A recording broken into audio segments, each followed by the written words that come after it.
Welcome to this week's meeting of the Rockland Board of Selectmen, coming to you live on WRPS from the H. Bernard Monahan Memorial Room at Rockland Town Hall. On the agenda this week, we've got a legal budget deficit, overnight parking ban, and a review of warrant articles. Now here is the acting chairman of the Board of Selectmen, Mr. Michael Mullen. Good evening, everyone. If everyone could please stand and join me for the Pledge of Allegiance. I pledge allegiance to the flag of the United States of America and to the republic for which it stands, one nation, under God, indivisible, with liberty and justice for all. Thank you. Good evening and welcome. Please be advised that this open meeting is being broadcast live and recorded by WRPS for playback on Comcast Channel 14 and Verizon Channel 31. It will also be available online. It will also be available for online video on demand viewing at WRPS Rockland within 24 hours of its conclusion. As our other recently recorded meetings and community events, please go to WRPS Rockland for further information. Before we begin tonight, I would like to turn the meeting over to Mr. O'Loughlin, who has like a special presentation like on behalf of the entire town for a special events. Mr. O'Loughlin. Thank you, Mike. As everybody knows, I'm sure, we started Restaurant Week on March 4th. A couple of them started a little bit later due to the storm and power outages. But Restaurant Week is currently going on. There are 19 restaurants participating. They have some great specials out there. We chose this week, as I've mentioned a couple of times, because on March 9th in 1874, Rockland incorporated as a town. So some people thought it might be a good idea, seeing as we have all the town hall staff here tonight, to have a cake in honor of Rockland's 144th birthday. And I think, as I said before, we missed the first 143. Let's keep this thing going and try to celebrate this every year. So with that said, I guess we'll cut the cake. Just cut the first. Do I have an actual knife? Is this it? Okay. Just make sure I it's got no straight. help.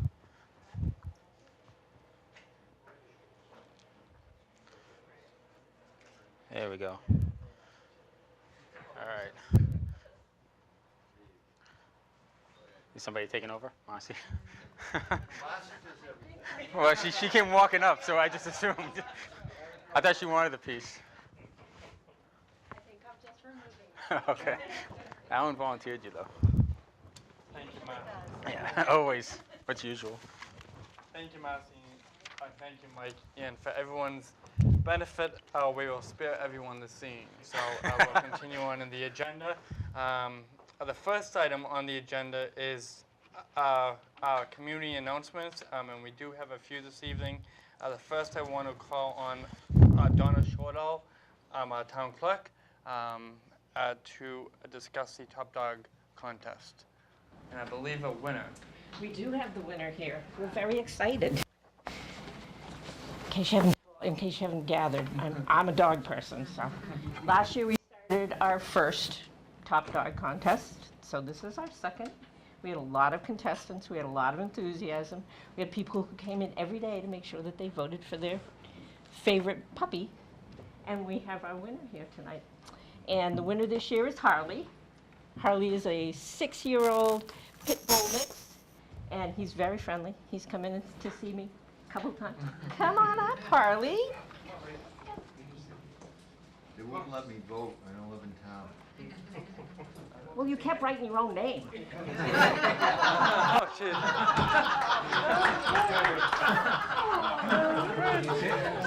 And you get a certificate. We'll make it better. There you go. And that's for you. And he gets the coveted tag number 1. And you get the calendar with his picture on the first page. Oh, very nice.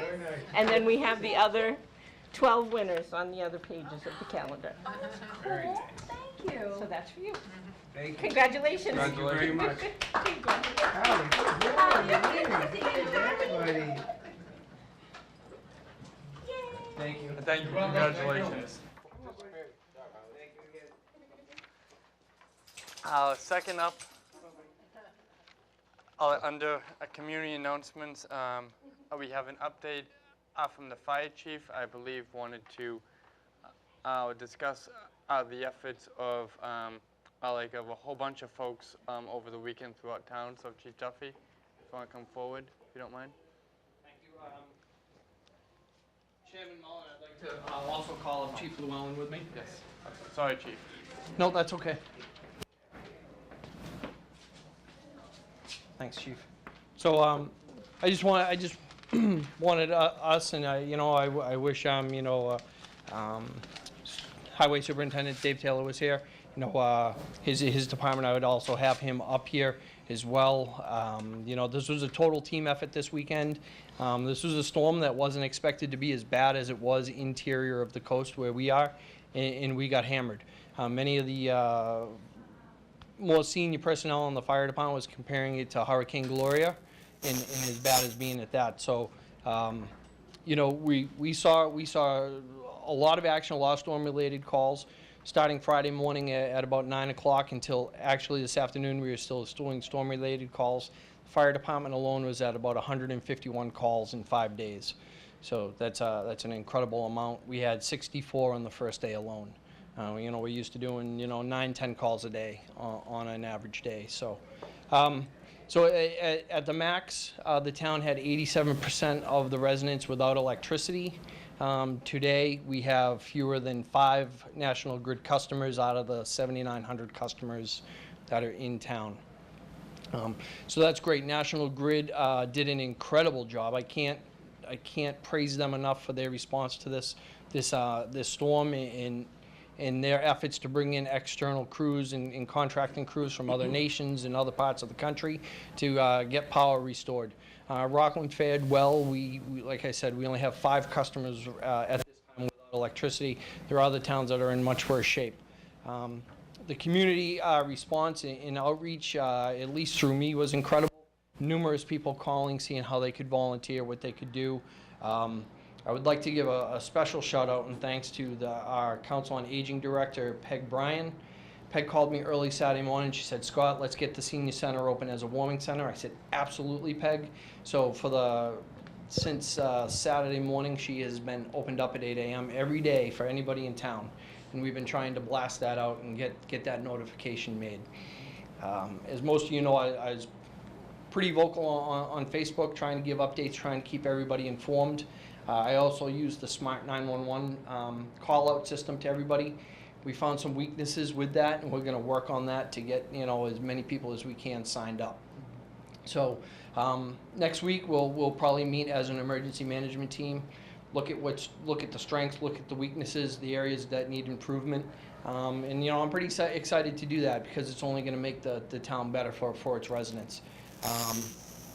And other than that, I just, as private citizen Scott Duffy, I just find it very despicable that I am already seeing people trying to use this event to gain political motion within the town, and I am very disheartened by that.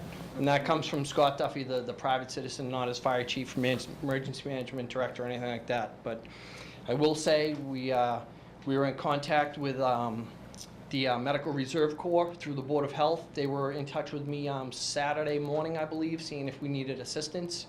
We had plenty of volunteers, so we were good with that. Like I said, the outpouring was incredible.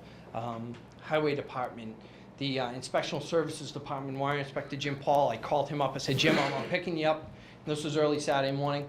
Picked him up. We resolved an issue, no problem that was occurring in town. So Inspectional Services Department, the Police Department, Highway Department, Sewer Department, Water Department. We all work together. I was in constant communications with each of you of the Board of Selectmen, constant communications with Mr. Chalka. So I don't think things could have gone much better, but obviously I'm gonna be pretty hard on myself and find those areas that need improvement. So, Chief. First of all, I just want to thank the good Lord that we're going to get rain tomorrow, not snow. I've been doing this a long time, and we went through some issues with emergency management directors over the years and things, and I'm sure Mr. Ryan, been doing this a long time as well, knows. So when Mr. Chalker decided that Chief Duffy was going to be a great choice for the emergency management director, I was a little skeptical at first, but I can tell you 100%, he's the right choice. This town operated smoothly. This poor guy worked 24 hours a day, I think, for 5 days straight. I saw what he was doing. I saw what he did on social media. He was able to pull everybody together. There was a time where the police and fire were sort of at odds in a storm like this. The wires are down. Oh, that's your problem. Nope, that's your problem. And we had all these issues. There was none of that. This went seamlessly. So, but for Scott Duffy's leadership, Chief Duffy's leadership throughout this, it would not have gone as smoothly as it has. And, you know, from somebody who's been doing this a while in the police department, I thank him. Thank you, Chief. And Thank you very much. thank everybody else for their support. Thank you. Thank you, Chief. But- Any questions, any suggestions, even, you know, from the citizens, please call the fire station, reach out to me through Facebook. I think most of you have my Facebook handle now, so, or even through the Board of Selectmen. You know, we are you know, gathering as much information that we can and suggestions. Suggest you go to bed early tonight? Yeah, I can't wait. I can't Tomorrow's gonna be wait. hell again. Yes, I can't wait. Yeah, hopefully it'll be rain. I just want to say, I mean, just, you guys, the way you guys work together, the collaboration between all the departments, you guys didn't miss a beat.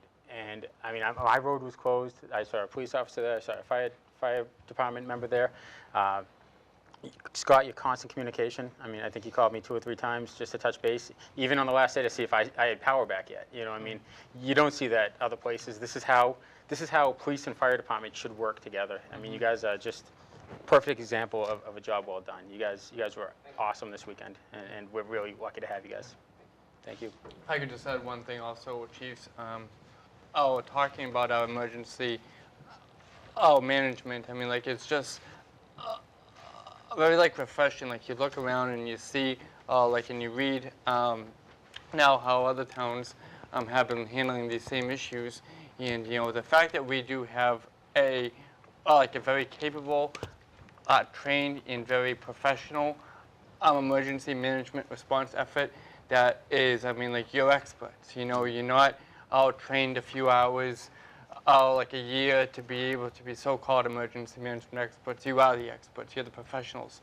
And I think for people to realize that and, you know, to understand that, just for my own house and for my own family, I did sleep a little better over the weekend, knowing that, you know, that you all were out there. And, you know, I thank you. I thank you, men and women. I thank everyone, you know, at the highway department and, like as you mentioned, Chief, all the volunteers, Peggy Bryant, all the town departments who really pulled through, like, and showed again what Rockland is through this type of event. So, but thank you both. And I just want to finish up with that Chief Duffy is sort of the Bill Belichick, because he's already starting to look back and say, what can we do better and how we're going to do this better next time. So We're on to Quinn.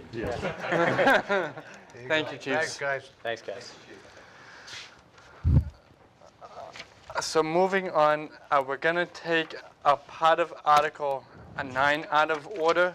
Last week, the Zoning Bylaw Review Committee met like on 2 proposed articles, and we have Mr. Manzella here to report on, I believe, like a recommendation on the accessory use bylaw and the recreational marijuana bylaw as well. Mr. Manzella? If I could. Oh, sorry. The rewrites are in your books in that, they were in the handout of the draft warrant, if you brought them in with you. If not, I can go get it. At your recommendation, the board met on February 27th, and we discussed the accessory apartment bylaw. And I got the latest draft yesterday, including, I don't know if you do have the latest one. The latest one on number 2, the underlying lot shall include. Is that the one you have? I don't have one. You don't have one. I might have one extra.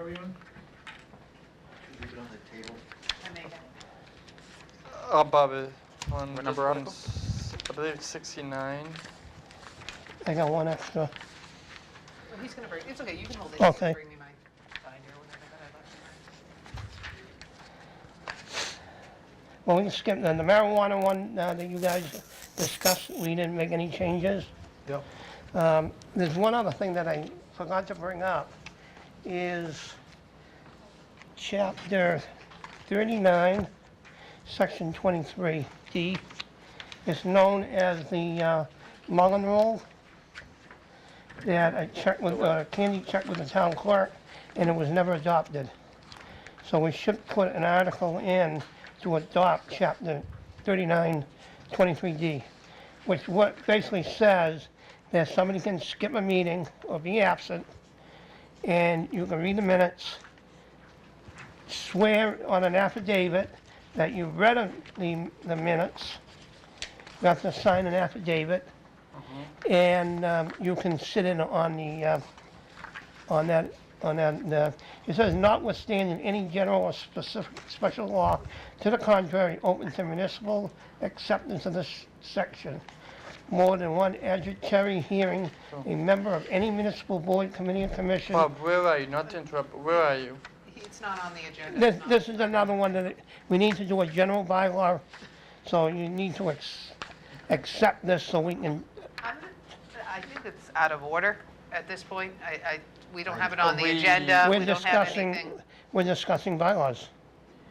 I don't think it's out of Bylaws order. on the agenda, I know, correct? like specifically though, we were just speaking of the two proposed bylaw changes that were already proposed and timely proposed Okay, for inclusion in the annual town meeting warrant. okay, this should also be included too. This is But an the town important meeting bylaw. warrant has closed now. I thought it was the 9th. It was And- first. The 1st? Yeah, the 1st of March. Okay, skip it. Do you have a copy? We can try and see. Yeah, Yeah. I mean, Attorney Galvin told us about it, and, okay, you don't want to do it. Well, it's not that they don't want to do it, Bob, but we notify all boards, all agencies, all departments that Yeah, I March understand 1st that. was the deadline. We haven't seen this, and I don't know if it will qualify. We can get a ruling, whether or not it would qualify, because if it was an oversight that we have to accept it, that's one thing. If not, we will stick it in the folder for the next town meeting. I'll give you this here, and this will be all what they have to do, Okay. all right? I'm right, getting back to- aware of this. Okay. Getting back to the accessory bylaw, Okay. So we're back to the accessory bylaw. all right? What was added, Eric had asked for an addition. I think I gave my first sheet away. What page do you want here? It's Article 69. Page 54. Oh. I lost my first page here. Is there a first page in that? I have this is a draft, Bob, because some of the Yeah, stuff is still at. So you're Article 69, as Okay. Galvin submitted. Yep. This, All right, I got it right here. okay. Number 2, number 2, it was added that any underlying lot shall meet the minimum lot requirement for the zoning district which the accessory apartment is proposed. I'm sorry, where are you? I thought we were on 69, Article 69. What, That's- no, like we're in the whole accessories bylaw, but what Mr. Manzella's discussing is on page 55. Yeah, I believe M. So it's under Article any- 7. M2. M2, okay, So all that's Article right, 7. yep, All right? So that's and- Article 70. 70, yeah. Okay. And then, you got that all? All right, so we're at the right spot. Where in this bylaw are you? Okay, and M2, M2, 2M2. page 55, Yeah. everyone? That was a Got it. requirement that the town accountant had proposed, correct? No, he wanted number 5, but I haven't gotten that Oh, far yet. sorry, okay.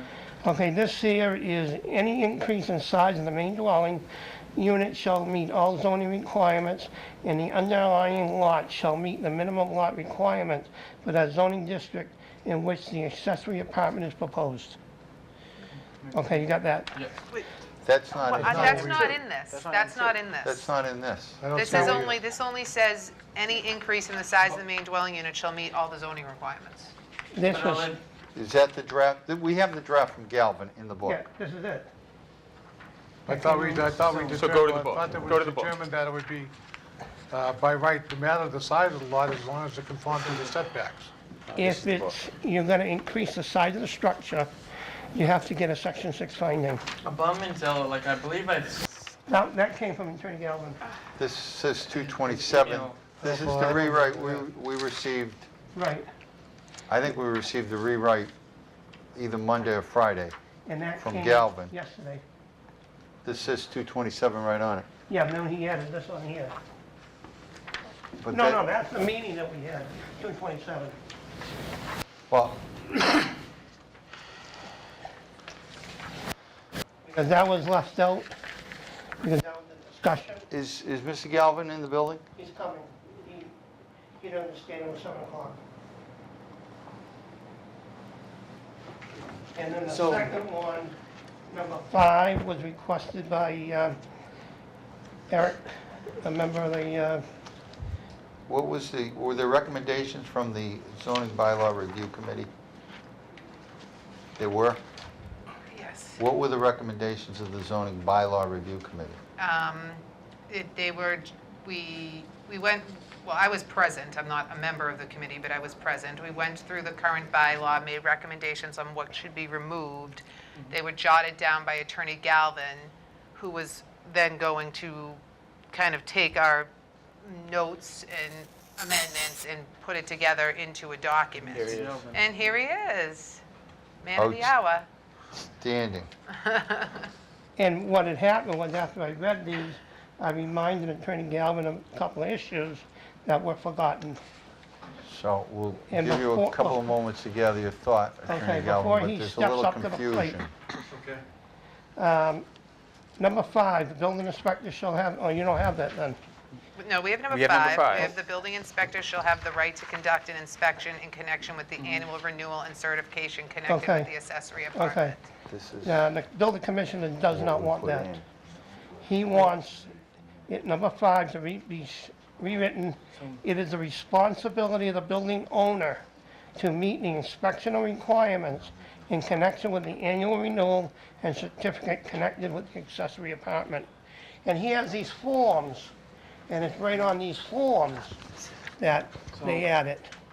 so what we have to do tonight though is take the recommendation that is being presented to us by the vote that was taken by the zoning bylaw review committee last week. We can't take any action like on issues that may or may not have come up by individuals since then. But you can amend it before it goes into the warrant. But we take the recommendation of the zoning bylaw review committee. Mr. Galvin. Yeah, Mr. Chalker. All right, Mr. Galvin, under M2, the warrant article that we received from your office after rewrite with the, meeting with the zoning bylaw review committee, Yes. M2, this is, and it's limited to any increase in the size of the dwelling unit shall meet all zoning requirements. Was there any change beyond that? Yes. And so we don't have that rewrite? Yes, you do. We do? Yep. All right. This was something I did yesterday. I sent this over on Friday, the one that you were referring to. Okay. And then I heard from Mr. Manzella, and I have a faint memory of this too, about establishing some type of a minimum lot area requirement. So, because if you had a non-conforming lot, I mean, you could conceivably have a lot that's got less than 5,000 square feet in an R2, 3, or 4 district, and there may really not be enough room to add an accessory apartment if you're going outside the existing footprint. So what I did is I I said the underlying lot has to meet the minimum lot area requirements, whatever it is. So there is a rewrite, and I knew we were talking about some rewrites. My understanding was that the rewrites were put in this warrant that you have in front of you. Obviously, that's why it's stamped draft. But under item 2, M2, on this particular one, is that the recommendation of the zoning board of review, your rewrite, the added language? I remember a discussion about this. The reason I didn't put it in there, I couldn't remember whether we came to a consensus on it. Mr. Chairman. I thought, and I could be wrong when I was listening, that it dealt with, that we were going to deal with it not with minimum lot size, but with the fact that obviously there would be some issues with setback from the side lot lines, and that it would be done through, if the person wanted to do it, if they were going to go within that setback through a variance. I didn't think that we had decided on a minimum lot size. I thought we were kind of talking about that they would kind of be boxed in by not really having the space to do it without being in the setback. And that's why the original language read the way it did. Yeah. But I do remember a discussion that took place about whether the lot should still meet the minimum lot size. I have minutes. But I don't remember that. We sort of, I thought the people discussed, Either way, discussed it. I thought they discussed, though, that as long as the addition conform with the setback requirements on the zone, and that are now, then it would be all right, and not required to adult to the size of the lot. You could put it in the If you can dwelling. still meet the setbacks, I thought it was, that's what we decided. Didn't we talk about Or the you fact that you decided. could put it in the dwelling? Like hypothetically, you could put it, Increasing the size. hypothetically, you could put it in, if you're increasing the size. Right, of the dwelling. If you go inside, there's no Okay. big deal. So if we're increasing If the size of if the you're dwelling. increasing the structure, So what if, I guess I just was under the impression that somehow this was going to be taken care of in regards to being in the setback, you know what I Right. mean, and having to seek a variance that Right. way. Number 2 does read, any wrong. increase in size of the main dwelling unit shall meet all zoning requirements. Right. But I don't think we took it that far. I don't know, I could be wrong though. I did not all zoning requirements. They said all setbacks, as long as the accessory apartment didn't exceed the setbacks. I thought you people said that it was, you have this issue though, and if you just envision a rectangle that's 4,800 square feet with a 2,000 square foot house on it, okay? And if you have that and someone wants to put an accessory apartment, they can obviously do it inside the Right. existing dwelling. And they might even be able to configure it in a way that met some of the side yard requirements. The problem is there enough room on a lot that small, which is technically non-conforming, to have any exterior expansion? And the additional language that I added, you wouldn't be able to go, you wouldn't be able to have the accessory apartment unless the underlying lot met the minimum lot requirement. So that could be beyond where we were at. Does that present, I'm just thinking about the district and the size of the lot and what our minimum lot requirements are. Does that basically prevent these from being built? Because most of the lots in those districts do not meet the minimum lot requirement. not if you don't increase the size of the building. Well, we'd have to add something to qualify it to make sure that that was the case. Like, for example, you could have one by right if you were able to use a portion of the existing dwelling, but if you went outside the footprint, that's when you create an issue. Right. so if you were, so that you could add up,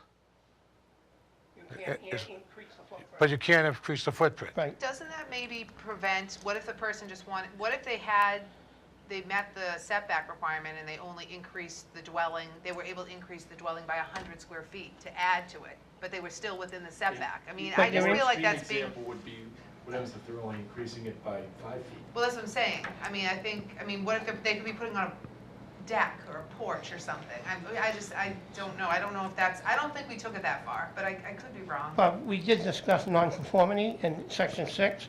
I remember bringing this up, that anytime you increase a nonconforming structure, you have to get a finding that it's not going to be more detrimental. So that's why I believe Attorney Galvin spelled it out. Well, like I see, like in the email, one of the most recent emails you sent you mentioned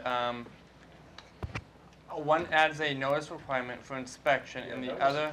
That was a comment that came from Mr. Hart over the weekend. Yeah. He sent that on Saturday. Okay. And I thought that, as a practical matter, that made some sense. I don't think it makes it illegal, because obviously, we're not gonna just go up and demand an inspection without telling somebody in advance. But I thought 48 hours notice was fair. Mr. Galvin, I talked to Louisville, Yes. and that, those are the wording he would rather in red. So, because it's on his form. Well, the issue really is that the zoning bylaw review committee recommended something to this board that has since changed. But you can amend it. You can take our recommendations, and then you can make amendments. But the thing is, Mr. Mantel, like with all due respect, the people in the room represented, or represent like a large cross-section of people who should be the people engaged in this. And I for one don't feel comfortable right now, like entertaining all these things without, like hearing Mr. Rubel, for example, like and the other folks who, like we want to make sure this thing, when it does go forward, it is airtight.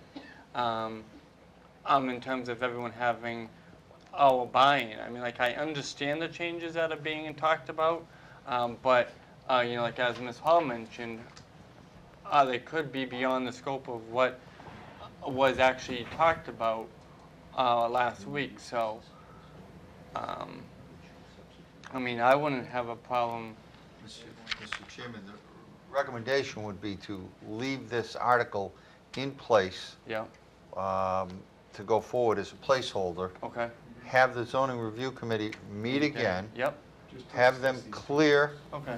have them Yep. issue clear instructions, and if the board's so willing, substitute language prior to the hearing at the planning board. You can go, the planning board would have to issue, I believe it's the planning board, right? It has By the to. way, I would think either of these, if they were added, would be within the scope of the article. They're really close. It's a slight nuance. I don't think it adds substantively, so I think you could use it as a placeholder. So you have the opportunity to review any changes and make sure that the language is explicitly clear as to what this board and/or that board is recommending. Some of this I haven't seen. So I would ask you to keep the placeholder in place, knowing that we will ask the zoning board of review to meet again Yes. and review recommendations on language again. One quick question. How many, Motion? how many, shoot, one sec- how many requests a year do you get for these, For in-laws, for in-law apartments? maybe 5, 6. Okay. This So there's was, a motion. Ever denied one. Motion seconded. All those in favor? All those opposed? That's a vote. so we'll refer that back to the zoning bylaw study. Yes. And then the recreational marijuana bylaw has also been recommended by the zoning bylaw review committee, I believe with no changes, as I understand. I didn't make any changes. Okay. Other than what we voted at the meeting here. Correct. Okay, so I would entertain a motion To accept? to accept that. Second. Motion is seconded. Any further discussion? All those in favor? That's a vote. Thank you. Thank you, Mr. Mantel. Thank you, Thanks, Mr. bud. Galvin. That won't be a long No. discussion that night. It'll be quick. 2 seconds. Who made the motion on the accessories? Oh, the accessories made. And who seconded? I did. And the motion on the recreation? I did. And there were 4-0. Thank you. Moving on, number 4 on our agenda is a legal budget deficit. What about the revolving account? Oh, I'm sorry. Moving on, number 3 on the agenda is to establish a Rockland Day revolving account. This is a request that's being made by the folks from Rockland Day. We reached out to the town accountant. explaining what the account's all about. Like Eric has agreed to set up the account. He just has asked for a vote of the board so we can go ahead and move forward with that. Motion to approve. Second. We did not do the minutes, no. Oh, God. Okay. We'll can get we there. just- 2 minutes next. You Yeah, don't the do this a emergencies, lot. I'm new here. All right. I can't wait for Ed to I get didn't want to say, back. I didn't want to say it. Finish this one. All right, so we have a motion on the revolving account. We have a second. All those in favor? Holy moly. Okay, back moving. Wait till Ed watches this. I know, it's a mess. Okay, then we have number 2, the open session meeting minutes of the last meeting. I'll make a motion to approve. Second. All those in favor? And that's a vote. Mr. Chalker, thank you for your diligence. Thank you. Moving on to Three. agenda number 4. We just did Rockland Day, don't try to Four, confuse four, me. yeah. Sheesh. Legal budget deficit. Mr. Chalker. Thank you, Ms. Smolin. Ms. Smolin, we're requesting the boards to request, and they've already approved it from the Finance Committee, to approve a $40,000 transfer from the Finance Committee's reserve account into our legal budget. Our legal budget here in town is really lower than most communities and has not gone up in years. I had asked for an additional $25,000 last year in the legal budget, knowing we were going into negotiations. We are negotiating with every single union this year in hopes of, obviously in hopes of reaching agreement. That's usually a larger burden. They knew that we might go back to them. Additionally, we have had some unusual legal costs, both caused by court cases where we have to defend ourselves and/or the laws of the town of Rockland. There is a sheet attached that details some of that expenditure. We do hope to receive some of the funding back, as we had a ruling in our favor for the return of over $26,000. So a lien has been placed on that property in hopes that, and that collects 12% interest. So, but we need a vote of the Board of Selectmen to approve that transfer. Motion to approve. Second. Any further discussion? All those in favor? That's a vote. Unanimous. Okay, number 5, a discussion of a permanent overnight parking ban on Union Street. Mr. Chairman, way back when we were first doing the overnight parking, we had talked about regarding some of the commercial buildings, and the board had asked me to place this on the March agenda before the winter ban happened. I know that some of the business owners, and I know the board's heard from a number of them, have issues with when the ban gets lifted. And some of the residents living upstairs in some of these downtown apartments don't go to their designated parking spots, but pull up at 3 in the afternoon or park all day and go to their apartments. And it makes it a little tough for some of the businesses, as we're trying to do reimagine Rockland and attract businesses, to have these spots tied up for over 2 hours. And that's not unreasonable in some of the businesses if somebody's going to stop and have dinner or watch a show, but then the all night, pulling in at 3 and 4, coming home from work and going to bed until the morning, ties up some of our commercial and retail. I don't know what the will of the board is, but you had asked me to place this on the March agenda. Mr. Lawson? No, we had, Al and I have had some discussion about this. I'm doing a lot of the business development group for Reimagine Rockland, and that has been expressed by a lot of the businesses that are on Union Street, is that obviously parking, and the concern is, to what Alan said, is residents of the apartments upstairs, they're coming home at 5 or 6 o'clock at night, they're parking their car out there, and it's saying that it's 6 o'clock in the morning. Parking is limited, as is uptown for now, but I think, you know, it's we've really been talking about doing what we can to support the businesses, and I think this is a logical next step to support those businesses. And else have any questions? And we also did discuss the ban going from North Ave, I think, down to the Biggins Funeral Home. Does that make sense?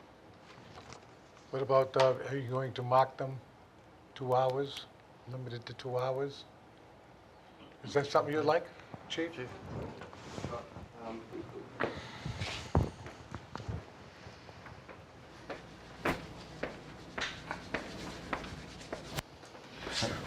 As you know, we have an all-night winter parking ban for obvious reasons.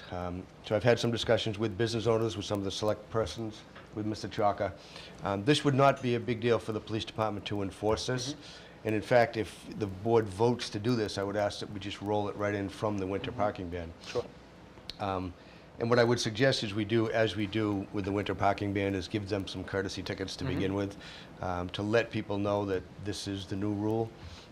We can leave up the 2-hour parking ban that's currently there for the daytime, but the overnight stuff, and I mean, I've witnessed it myself, having dinner uptown, and you see somebody pull in, unload their, baskets of laundry and go upstairs, and that's it for the night.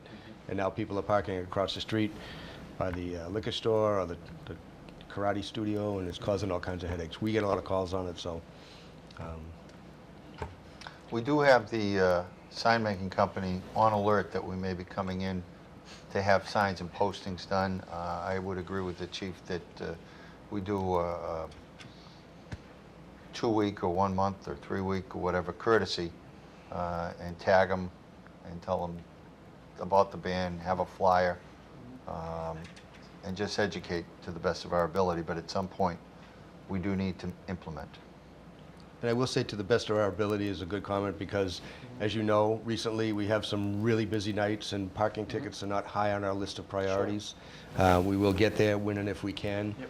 On other nights, when it's hopefully slower, we will, be able to enforce that vigorously, so.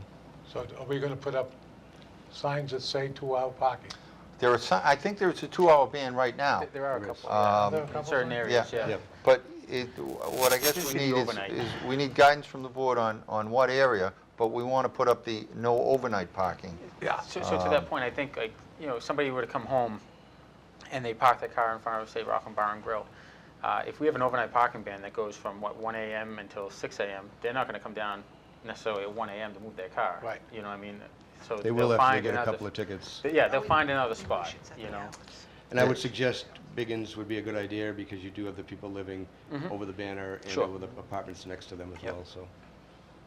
Mr. Chairman, should we set the hours for what overnight parking is? Well, I think we just go with whatever our winter overnight parking ban is. Yeah, it's So 1 we just a.m. to extend- 6 a.m. Yeah. 1 a.m. to 6? Yeah. Yep. So we just keep it as is, it's similar as our winter parking ban, and just extend it year-round. I think, as you aptly pointed out, nobody's going to want to put their Yeah. things away, lay down on the couch, and get it back Yeah, up at midnight to move their absolutely. car, so. Like, and if it's already working for the winter, I mean, like, I agree with you, Chief, we'll just continue it all in, and, no one has any room to, to do anything otherwise. And any ticketing is your discretion. Yeah, no, we're To the best of our ability, we can pull the records of the owners of the buildings, one, and we can certainly use the census tract if people have taken the time to let us know they actually live here. And we can send out letters and just let them know. I think, this isn't necessarily see who we can catch. No. It's to try and prevent a certain behavior. So I'm all in favor of as much notification as we can possibly do. We can get a mailing out.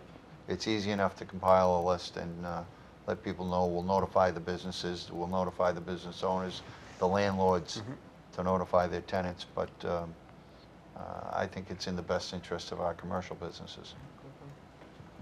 Motion to approve, subject to notification to the best of our ability. Second? Motion is a second. Any further discussion? All those in favor? Thanks, Chief, for the vote. Thank you, Chief. Thanks, Chief. Nice job. Moving on. Number 6 on the agenda, we have a request from the Open Space Committee to reduce its members. And I believe we have the chairman of the Open Space Committee, Mr. Khan, here tonight. The donuts. Welcome. Thank you. The request is pretty simple. The Open Space Committee was established as a product of the master plan in 1999, so we've been in business for 18 years. And we've had 9 people on the board or the committee, and because we had a lot of enthusiasm and interest. But now it's a little hard to keep 9. We have 5 active members, and that's our quorum. The quorum doesn't change if we have absentees. Most committees in the town of Rockland are about 5 people. We'd like to be 5 people. I think we can operate just as well with 5 as we have been doing with 9. Would you have any issue if you, say, went to 7? Because I would like to encourage new members, new people Yeah, in we the certainly community. would. Because if you have 5. It's just easier to get it's a Yeah. quorum I part know, I know. that's a hard part. But I don't want to discourage people that, I mean, when was the last time you had a member join? Because I have heard some people interested in both open space, and I called Yeah, we've been advertising Jim Paulo for some Historic. time, and of course we make personal recruiting, Sure. but we haven't had somebody for, I think, in 17 we lost, the term was up for our last member that left. But anyway, we sponsored an article. We took a vote. It was a unanimous decision of the board, that is the committee, that we go to 5. If we change it to 7, I think we have to amend that. The email I received, and I think we're trying to do a draft from Mr. Bromberg, said that you voted to go from 9 to 7. Well, okay, we can do 7 if that's what he said, but the motion of the board was to go to 5. That, Through you, Mr. Chairman. Yes, Ms. Hall? What are the terms staggered? yes, they are. Yeah, so do you know which seats you would be eliminating? I mean, that would be important to us so that we make sure that We the can appointments realign. are. Well, we'd be eliminating the seats that, of the members that aren't there. I guess the A question- year ago, we had to realign the zoning committee. I think in June, we could realign the committee to make sure that we do a 2-2-1 or a 2-2-3, depending on the board decision to go to 5 or 7. I'll make that motion that we allow them to go to 5 members, provided that we work out that little 1, 2, and 3 deal. I'll second that. Okay. The, I mean, I want you to be happy. Yeah, that would be a town, we'd work out with the town clerk who sets up the, I mean, we Terms. changed it from 9 to 5. It'll come We to could the always- board. Huh? It would come to the board Right. here to realign. okay. Okay, that's fine. Works for me. so there's a motion, there's been second. Like, I do have one question, however, like in the article that's been submitted, like in according to the email we have from Mr. Bromberg, the request is from 9 to 7. Yeah, that was a draft, such as we've heard of drafts in the zoning articles as well. But the vote of the board was to go to 5. Okay. Do we need to amend that? I'd like to keep it at. We got to do the rewrite anyways. I was waiting for, again, we had the space holder awaiting instructions from the board whether we were going to include it in the warrant or not. Ms. Hall, do you have any- I don't know, I would just like to see I mean, not that I don't believe you, but it would be good to have the backup that the vote was 5. Mr. Chairman. But I'm fine with that. I know, I'm just saying, just like we're making the zoning board meet again, and the review board. I don't want to make you guys meet again, that's silliness, but I would just want to if that's the case, if that's the vote, then I'm fine with it. It was, Can I make the motion to amend? no, let me say. He may when have it his went. minutes. I have the minutes. Oh, perfect. And the minutes, not the minutes.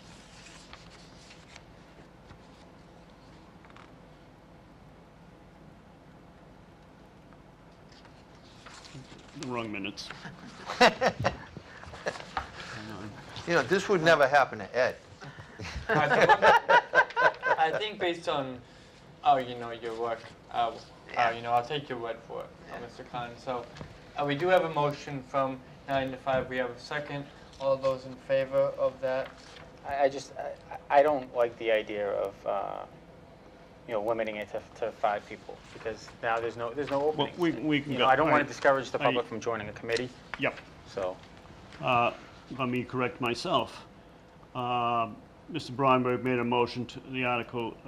Mrs. Kirby unanimously seconded it. It was unanimously approved. And as I read the minutes, it says from 9 to 7. 7. That I would be So amenable it's to. exactly what it says Sure. there. And Yep. my So initial I'll memory amend was that their fault. I'm okay with that. For yeah. 7? You're as bad as I am 7 tonight, is Mr. good. Ryan. 7 Holy is cow. good. 7 is good? 7's is better. good. Works for me. So is there another Amended Mr. motion. I make a motion. Ryan, I'll second that. all those in favor? Holy cow. Hopefully. You're on, Donald. Lord have mercy on people watching this meeting. Thank you.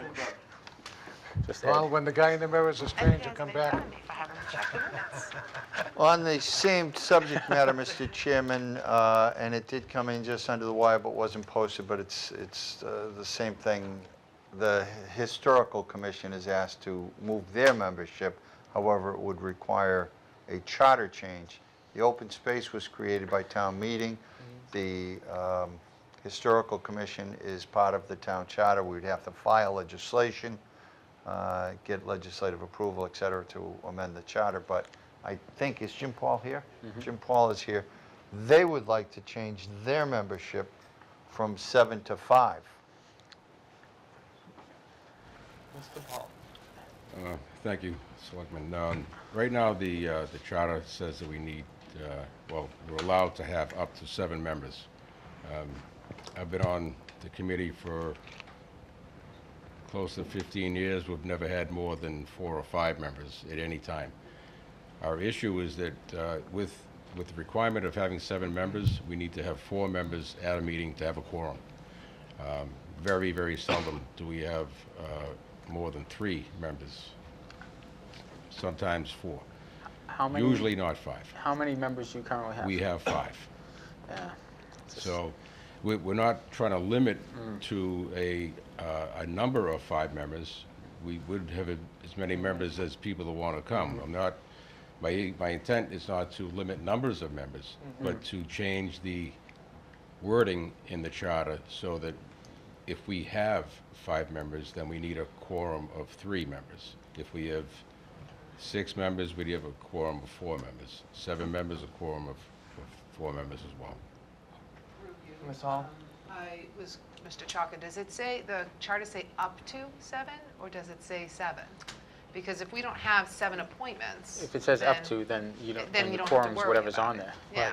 Yeah, If it says up to 7, then if you have 5 and you have 3 people, that's a quorum. yeah, if you only. Exactly where it is. We were talking about Yeah, today. but the way it was explained to me by the town clerk's office is that if we can have 7 members, then we need to have a quorum of 4 to have an official But if we meeting. don't appoint 7 members, so if we've only appointed 5, your quorum should be your majority. If Right. it's only 5 on the board, then Sure. your quorum should be 3. Right, that was always our assumption. Yeah. So it was brought to our attention just a few months ago that we've been mistaken. So if that's the way that the charter's written and we can assume that, then I'm fine with it. But we just don't want to be in violation, and we're starting to get some traction with the Historical Commission. We've starting to spend a little money and do some projects, so we don't want to be out of line with any charter rules. Understood. We certainly do want to have more members with, And that's the thing, I hate, we're trying to involve as many people in a lot of our efforts. Sure. And Yeah. like I said, there have been people that have expressed interest, have asked Yeah. me about the Historical Commission Yeah. and open space. Yeah. And I just hate to discourage people, especially if we have, if you had 4 people on your board now and there was an open seat, then I'd be more accepting of that. I'd be more willing to make that motion. But I just like to have some ability to have an open seat. Yeah. You know what I mean? But if it says up to, If it's, then we if it's can, up to, then sort of majority is gives us whatever's some on the board. flexibility, I would Yep. think. Yeah, we it's hard to get members, and the members we have, we want to keep. We've Sure. lost some just Yep. through attrition, people Yep. moving, people getting busy. But it's hard to get members that are going to show up on a consistent basis, even if they're an official member. Everyone's busy, Sure. they've have a hard time getting there. So if that's how we can run it, if 5 members, if that's what we have, and our quorum is 3, I'm fine with it. We do welcome anyone that wants to come on to the commission, the more the merrier. And it's an open meeting anyway. You don't need to be a member to come to any meeting, Sure. so. Councilor Chaka, have you legal remedies? It does not say up to regarding that or any of them. It says that the board shall make following appointments annually to town boards, commissions, committees in such manner that 1/3, as nearly as possible, of the members of each board, commission, or committee shall be appointed each year. The boards and commissions and committees listed below shall have the powers and duties set forth by the town bylaws. And they go on to talk about all the different offices. It says 2 or 3 members of the historical commission for 3 years. Not up to. None of them say up to. They all So we have state to, that it it's says we appoint 2 or 3 members? with the idea that it's A 1/3 third. a year, so it would be 2, 2, and 3. So that would be, 6 to 9? Right. So that would, That'd so, be 3 every year. 2 or 3. Would make 7. Third. well, I'm wondering if we did 2, 2, and 2, that's 6. Right. 2, 2, and What 3, is Which 7. we could do, which according to that language, we could do. Right. But that would still So- make your quorum, it would make, if we had 6, Still be 4. you would still need a majority for a quorum, which is Which is 4, which you're 4, saying right. is problematic. Right, you're right. And it's problematic with a vote having an Right, even number. then you have 2 for the, and you need 3 for the majority. So we had to change it? Is there any way we could, clarify, We can do whatever you want, Mike. clarify the charter to spell out what a quorum would be based on the current composition within the charter, if that makes sense? I don't understand. So That would- basically, based on the charter, if the historical commission had 5 members, we can add language into the charter that would basically account for situations like that. So, Saying that a quorum is a majority of the seated members. yeah, something Yeah, to that effect. and that wouldn't require legislation. Well, we'd be adding it into the charter, so. I would just be concerned, and I don't know, and I don't have the charter in front of me, but I would be concerned if any of our other boards or commissions, if the body size is mandated by general statute, and then we can't do that. So unless we were just changing So in the the instance historical of the- commission, I'm going to recommend we table this until we have a chance to, that's going to be my motion, to table this until we have a chance to look at it a little bit more thoroughly. That's my motion. I'll second that, quite frankly. Okay. I mean, I'm all for doing that, Yeah. making it easy for the committees. We understand, Yeah. we just want to make sure we do it right, because Right. changing your charter is kind of a big deal, even Yeah, if it's just yeah. a minor thing. Oh, sure, no, we totally understood. Maybe this will get some attention, we'll get some members that Maybe we get members need, and it's a yeah. moot point, yeah. I think you've got someone in mind, Mike, so, yeah. Yep. More the better. So there's a motion to table, the second. Any further discussion? All those in favor? We can certainly look into this, and, we've been operating this way for a while. Jim's done an outstanding job. I mean, nobody does, yeah. nobody advocates for some of the historical stuff around town more than Jim does, but hopefully we can drum up some more support for you. I know, if all else fails around here, it's call Jim, but I think you were changing light bulbs in the bathroom today. He does Thanks, it Jim. all. Yeah. Thank you. Moving along, item number 7 Table. on the agenda, the South Shore Recycling Agreement with Mr. Charker. Is there, I don't know if anyone's here. She missed. Help. McCarthy was here, but she stepped out. Okay. It's this is the 4th 5-year intermunicipal agreement between 15-member communities working with the South Shore Recycling Council. I know that we get some benefits. We get the group disposal of the hazardous wastes and paint days and computers and this and that. And they have different regional ones. For example, if you bring it to Hanover on certain days, and they continue to work at that. I know that Cinder and Rudy Childs are our representatives to this board, and I know that the health agent does go on occasion, but this is, we'd be looking to do years 16 through 20 of this regional agreement, but it requires the Board of Selectmen approval. Motion to approve. Second. All those in favor? That's a vote unanimous. Thank you. Number 8, a proposed a National Grid a pole relocation on Central Street, I believe, Mr. Charter? Yes, this is, as you can see from the picture on Central Street where they want to move their pole is there's an X where there's a proposed driveway into the old piano mill property. They have a pole apparently that is not directly across the street from one of their other poles. They want to move it. It appears to be about 4 feet. Through you, if that's okay. So you're going to ask me questions about moving a pole? I didn't think of this earlier. Is there any guy wires that are going to be Well, on the this is one of the property? problems they have. This is the supporting pole, and it's diagonal, so it's pulling the pole in a diagonal direction. So They're this trying should to straighten adjust it it? out. Yes. Okay.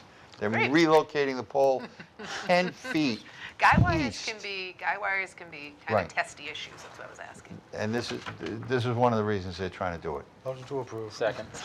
Mr. Ryan made a motion, Mr. Lawson made a second. I'm just trying to help Mr. Chalker keep There you up. All those in favor? Thank you very much.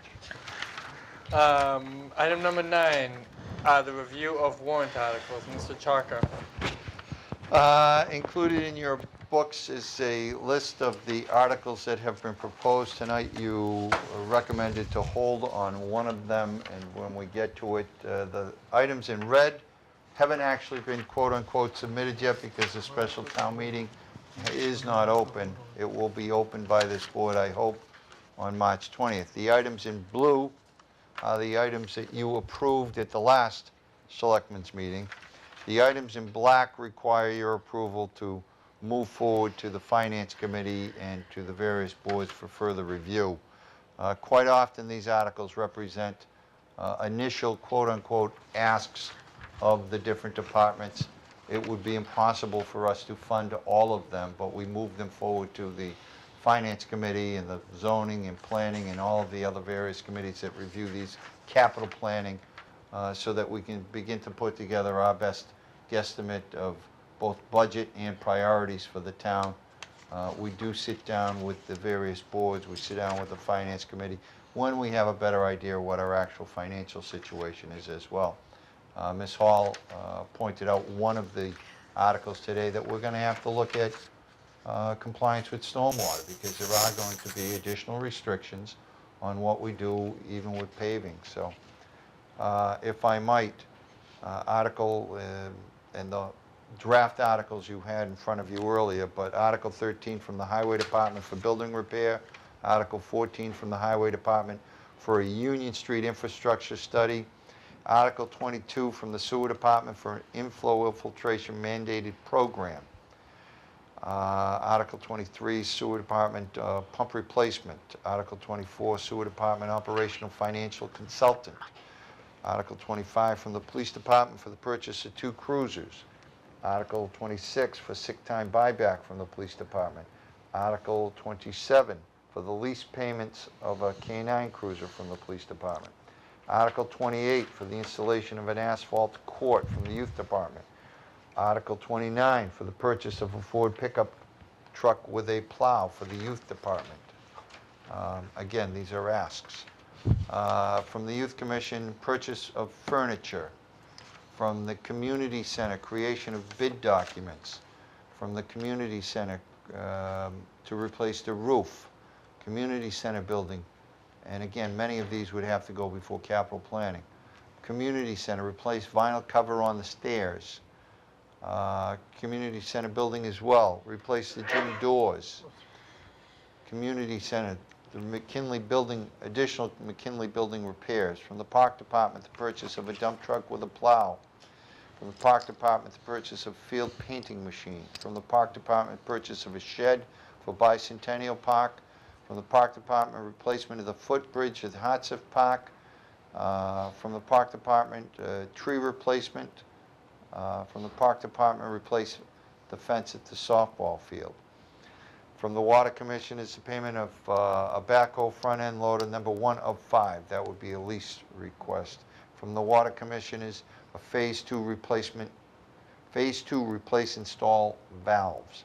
From the Water Commission is purchase of water meters. From the Water Commission's purchase of a heavy-duty pickup truck. The Water Commission is survey testing equipment regulation. Water Commission is until I say differently, upgrade a heat treatment plant. The development, an additional article for the redevelopment of discharge at the treatment plant. An additional article from the water department to replace and rebuild filters at the treatment plant. An additional article for purchase water hydrants. And finally, from the water department to replace and finish a water pump. From the South Shore VOTEC, they have some amendments to the regional agreement, a proposal that is being reviewed by the school department here as well. From the Board of Selectmen to authorization to sell a small piece of land. I can speak more clearly to you about some of ours, obviously, but there's a sliver of land up off of Hingham Street that's causing a frontage issue. It's of no value to the town. I think it's a total of, I thought it was 2,000 square feet, but when there was some road realignment, we just want to get it off our books. It helps our commercial development. Of course, we will go out to an RFP. It appears as though there's only one interested party. We have to have it appraised, and we can only sell it for what would be a fair value, and there are some similar purchases, so you can't just gift this to anybody. I don't want anyone assuming that there's some sort of special deal going on. There is an article which you reviewed in depth with Selectman Hall to amend the zoning for the stormwater bylaw. There are 4 articles for the marijuana zoning. We are looking to get some control rather than have no control and have to acquiesce to the state mandated controls, which do some limits to town. The marijuana bylaw zoning articles were reviewed by you with Attorney Galvin previously. The articles on the accessory apartment, we will be holding one of those pending, and we can certainly hold them all pending, if the board would so wish, pending review by the zoning bylaw committee, so we get further guidance. I would ask for a vote to hold those temporarily. Is there a motion? So moved. Second. All those in favor? So moved, Mr. Chaka. Thank you. Just to be on the record, we have the spaces. They're filed, but we want clarification. There is an amendment to the 40R zoning by the selectmen. There is this. What is that? I was afraid you were going to ask. I assumed you filed it. No. Okay. I'm sorry, I should have read it as well, but. I think it brings Howard Street.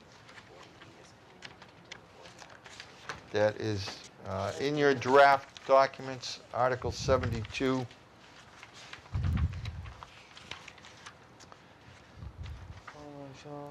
Howard Street, okay. Will the town vote to amend the Rockland zoning map as shown on plan from town clerk Howard Street? I can tell you exactly what that is. When we approved previously the friendly 40B, Yep. we treated the lot, which is actually 2 lots, we only mentioned 1 lot. Assuming it was 1 lot, it was supposed to be 2 lots. Even the building spans 2 lots. Oh, God, oh, but we only did 1 in the 40 yard? We only did 1, and so it's a cleanup. Okay, that makes perfect sense. I Thank you, assumed sorry. you did it, and I think I did it. I apologize. I think. Oh, that makes perfect sense. So if you were looking at the south side of Park Street Yep. on Howard, the friendly 40B to the south side, only one of them is in the 40R district, and we're just trying to clean up that language. But there were really 2 lots. But there are really 2 parcels. Yes, that's what I meant. The Okay. hope is at this point, because they have been delayed, that we'll be able to include, instead of a 40B or friendly 40B with them, that we'll be able to do a 40R, which is actually more advantageous to the town. I think we didn't want to hold them up before in order to try and get to our affordable number. But at this point, and there's been a series of delays, I think we're going to ask them to refile and come in under the 40R, which is much better for the town. That's great, thank you. I'm glad you filed that. Yeah, no, forward thinking. Space holder here, we're trying to comply with the Community Preservation Act. We're creating some funds. That's all. We don't know exactly. I will take this opportunity to inform the town that we're generating, on average, somewhere around $94,000, $95,000 per quarter in the CPA fund. We had our first initial meeting of the CPA committee last night. We're just trying to get them up and running so that they can start to think about what their recommendations will be for the following town meeting. We have been offered some property at no expense to the town off of Hingham Street and Cobb Circle. It's out in the woods. I actually don't know what the access is, but short of the owner just throwing up his hands in the air and not paying it, and then us having to go through default, he's offered to gift it to the town. It's wetlands, right? Not entirely. Yeah.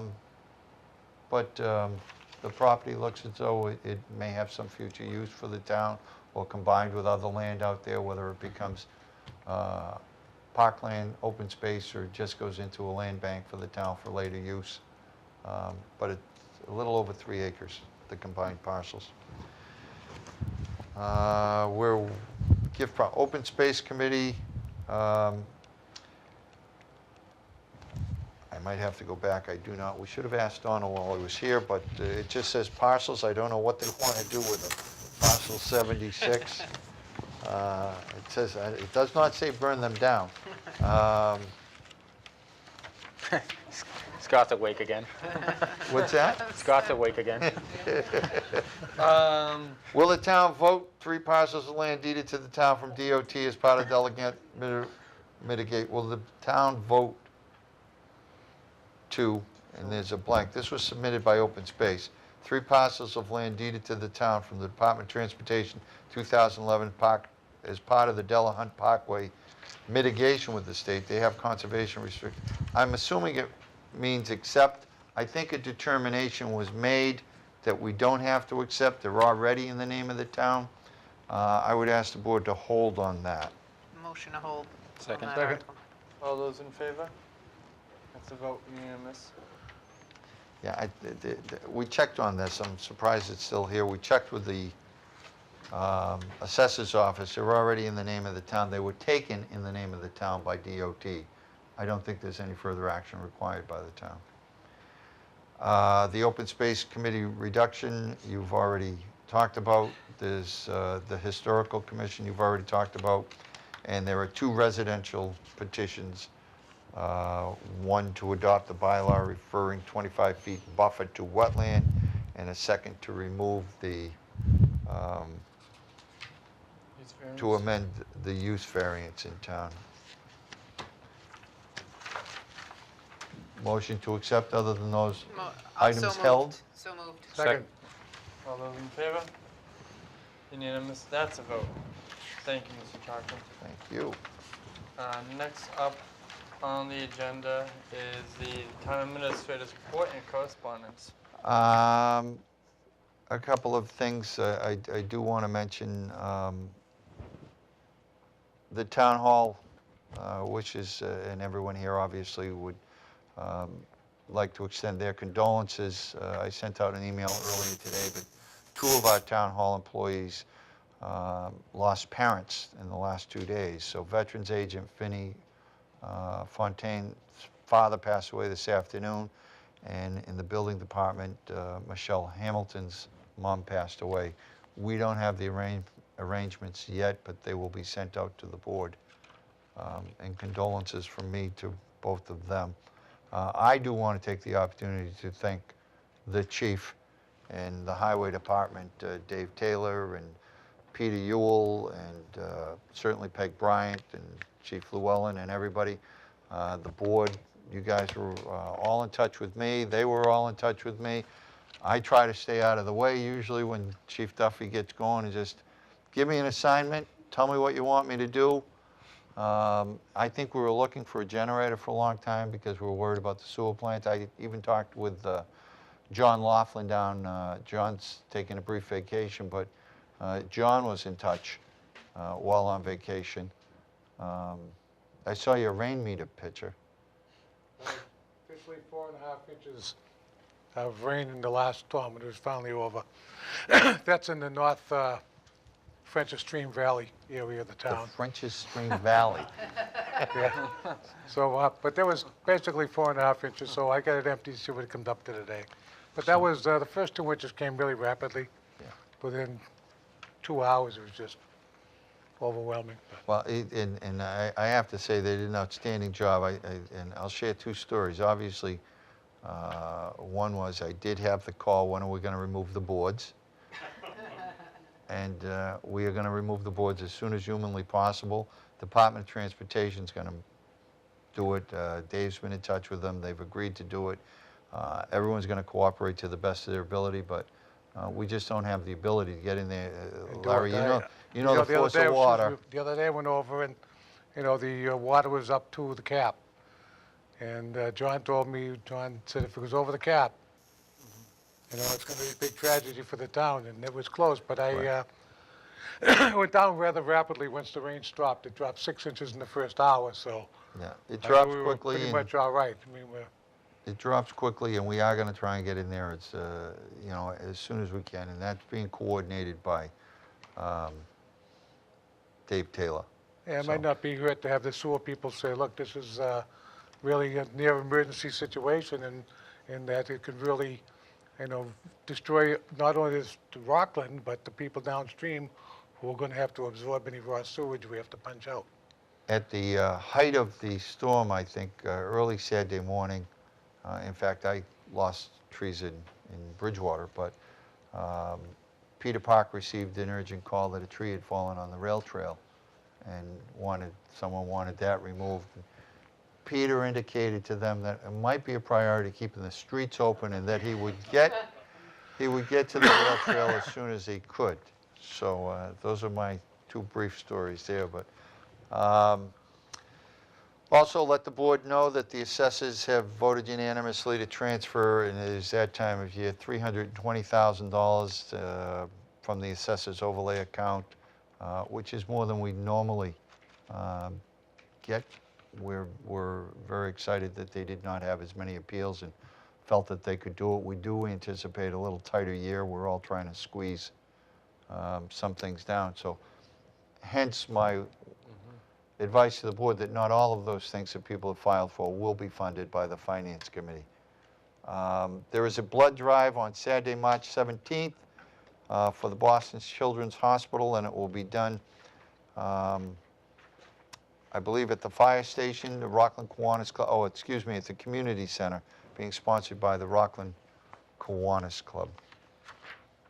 And before you get it in there, Mr. O'Laughlin, I urge everybody to participate in Restaurant Week. So, We also have the Rockland Special Ed toll booth for us.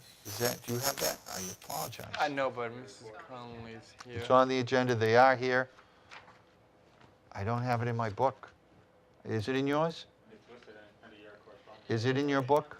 No. No, it's not. I apologize. Mrs. Conley. But they're here, they have made the annual request. We do it every single year. I apologize for not, would you like to speak to the board, or you just want to approve it?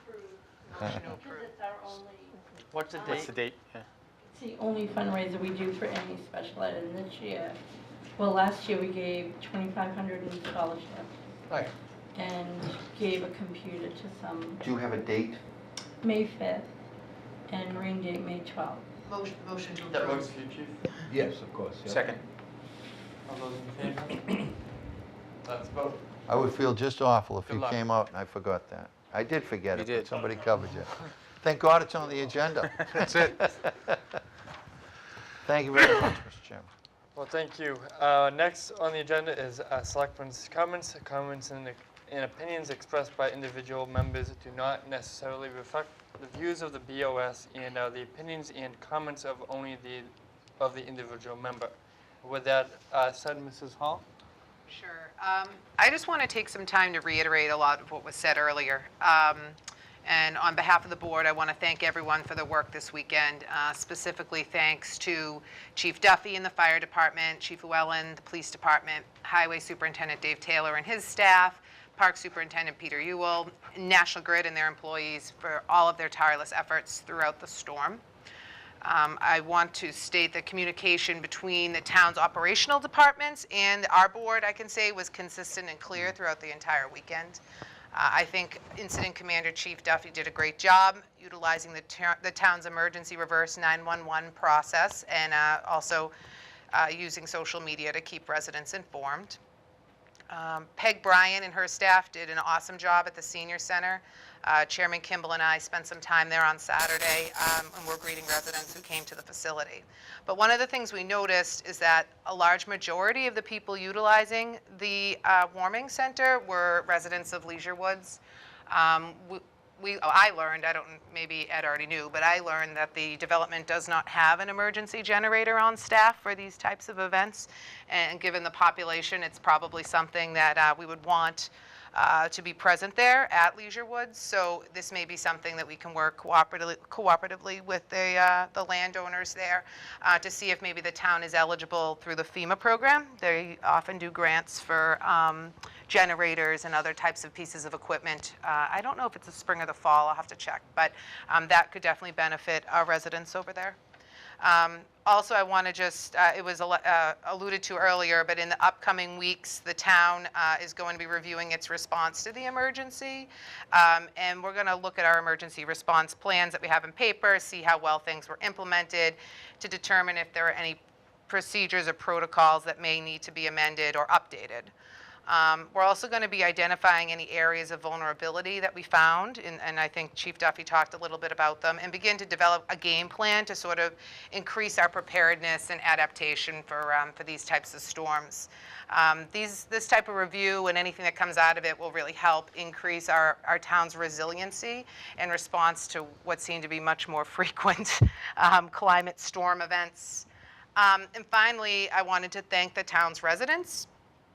We've all come to rely heavily on our electric grid for everything. So the patience and understanding that people exhibited during this event was quite remarkable. And their patience and understanding really helped our town employees focus on immediate response and cleanup in the aftermath, which is important. It allowed us to pursue things efficiently in an organized way. So I just want to thank the residents for the care and concern that they showed to neighbors and friends, and for their willingness to open doors when our fellow townspeople needed it. I also wanted to, I got a text from Dave Taylor while I was up here, and the high school hockey team won 5-0. And they play again on Friday. So that's all I have. Thank you. Mr. Laughlin? Well, Deirdre pretty much said everything I was going to say, but I think it's pretty much everything that all of us in the room kind of feel. Just a sense of pride. You know, Mike touched on that earlier. That we have, you know, some great people in the most important positions in our town that really, you know, to Mike's point, you know, he slept pretty calmly, knowing that you guys were on the job. I appreciate all the contact and all the communication that you guys had with the townspeople, with us up here. It was really impressive. And what was really a tough situation, you guys made it seamless for a lot of the residents in town, which is the most important thing. You guys didn't panic, so nobody else did. So that I appreciate more than you guys will ever know. And Mike, just to follow up, I'm sorry to interrupt you, but I don't think it, you know, you say you guys, and I don't want to take any credit for that. It's actually the men and women on the street, Yep. the police, the firefighters, the highway department workers that really made it work. I mean, you know, they weren't calling us, getting direction from us. Sure. They were making it work out there, so. So I'll amend my closing to your departments, to all the departments in town, with your leadership as well. So with that said, and the other thing, even though Alan touched upon it already, just a reminder, Restaurant Week is still currently going on. A little bit of a delayed start to it due to the storm. We have reached out to some of the restaurants to see if they would be interested in extending their specials through the weekend. Some of them have replied back and they are interested. I'll have that list up as soon as possible. But in the meantime, just get out there, support the local businesses. All right? Thank you, Mr. Laughlin. Mr. Ryan? Boy, hard to come after those, but again, you know, 100% thank you to the men and women who were out there the whole time. I met with Ed early in the morning and the next morning, and we got the call from Peg Bryan, who was, I won't call her Johnny on the spot, we'll call her Jenny on the spot, but she was right there getting that building open, and there were volunteers there. I went there when they first opened that, when I got the message to steal a cup of coffee, quite frankly, because there wasn't a real lot of it around. So I figured if I go there and pretend, hey, how's everything going, you know? Oh, is the coffee on? But anyway, Peg and their crew had things up and running. So, and, you know, we're glad for that type of business goes on. Alan Cron, I know, had offered the schools for whatever we needed if we did run into a bunch of refugees, as we said, but because it was mostly rain and not snow, the people were able to go to relatives and friends' houses. My next door neighbor allowed me to plug in the 100-foot extension cord into his generator so that, you know, I could put the pellet stove on and have heat in the house. And my son's family came down with all the kids, and, you know, it's a good way to have a family gatherings or friend gatherings and have something to speak about when we get really old. And no comments, please. But I'm getting to the age where I forget all those things already, but I'm not the one going for a free cup of coffee. So. there you go. That was the best one I had, I tell you. You know, the Dunkin' Donuts line was out on the Market Street. And I said, oh, man. But thanks, Peg, and thanks to everybody who stepped up. You know, I saw the trucks out all over the place. I saw the guys out there in the pouring rain. I saw, even today, they were cleaning storm drains on my street, getting ready for the next one. So it was nice to see that going on. It's nice to see that the town is back to normal within a couple of days of all hell breaking loose. And all the people that we want to say thank you to are represented by their leaders here. You know, it starts at the top, and when you get enthusiastic employees that are willing to step up like we got, that shows that from the top down, we got good organization, we got good cooperation, and we got respect and I want to call it workability. I've been around since '96 and before that, and in the old days, there was a lot of, you know, head butting and fist bumping and chest beating and those type of things that went on in the days of old, and now they don't do that. Now it's we shake hands, we sit down, we work out a plan, we have our differences, we settle them. This town's doing great. Compared to a lot of the other towns around, and the emergency management people will tell you how bad that some of them still are, and we're not.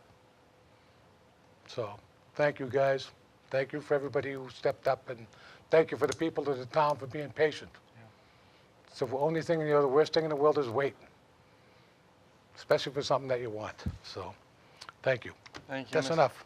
Thank you, Mr. Ryan. On this, and just to continue that trend, I know just because the storm's over, a lot of the work, as we have talked about, has not finished yet. I know there are significant efforts. I was talking to the chief, Chief Duffy, yesterday afternoon.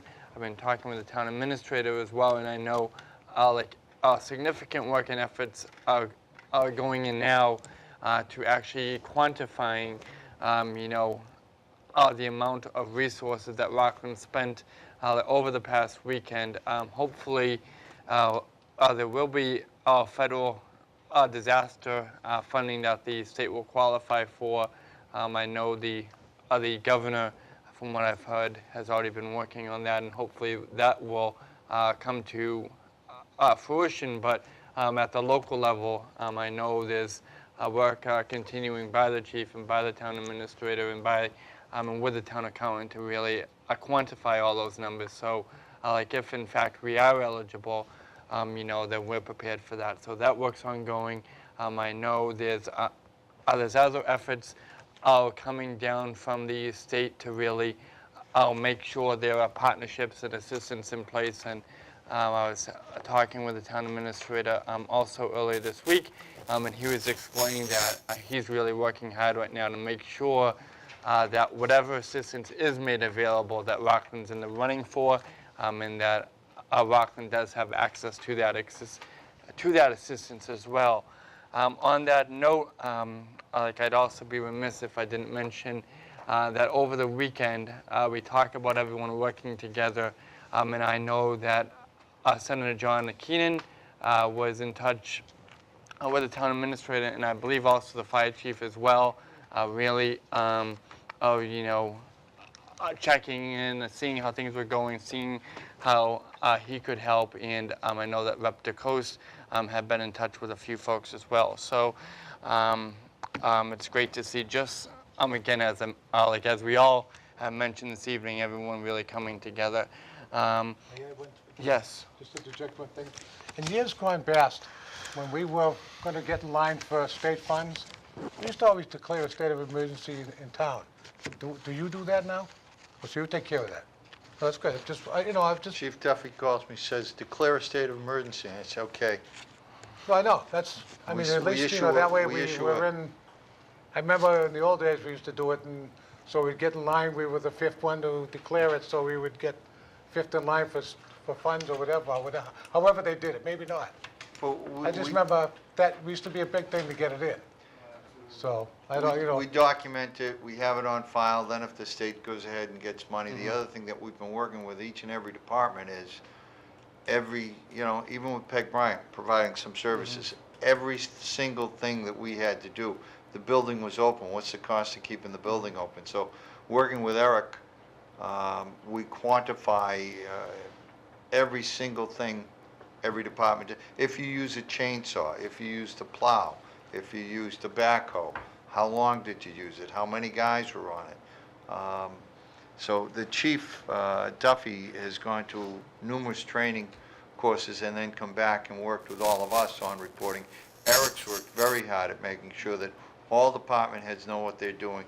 Here is the form, get it submitted, and I think before the storm even really started to take off, we already had an email out to people saying, make sure you keep extremely accurate records of every time, because if the disaster does get declared, which we hope it will be, we don't want any disasters, but in anticipation of hopefully getting some funding back, if it's declared and we reach a certain threshold, and they declare it, then we certainly want to get in line. On that same note, both Representative DeCoste and Senator Keenan's offices were helpful yesterday as we tried to get onto a list that included almost only coastal communities for some of the stormwater drainage debris cleanup.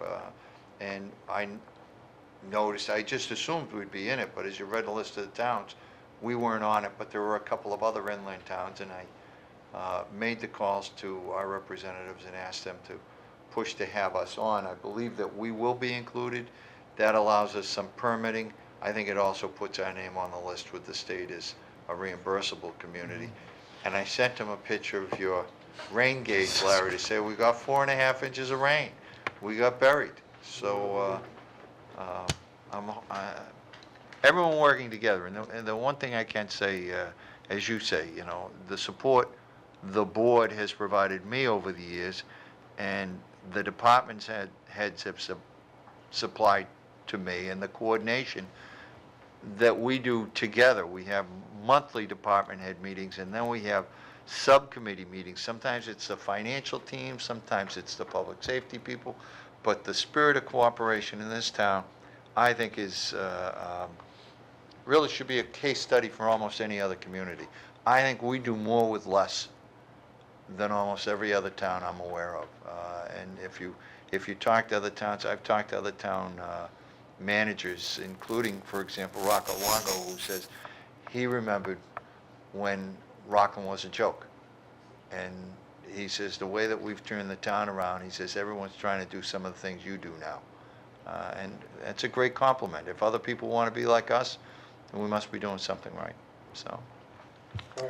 No, well, thank you, Mr. Ryan. Thank you, Mr. Chaga. Finally, in the spirit of thanks, I would be very, very remiss if I didn't thank my own parents for taking me and my family in over the weekend.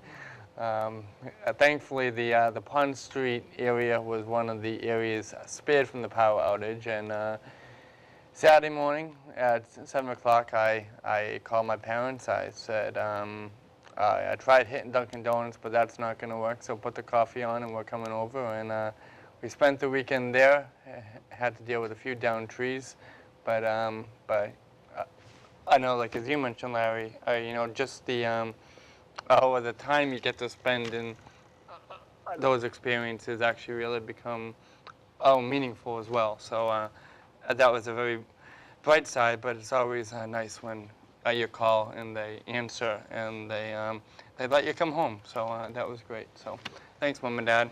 And with that, all those in favor? Aye, Meeting adjourned. 8:37.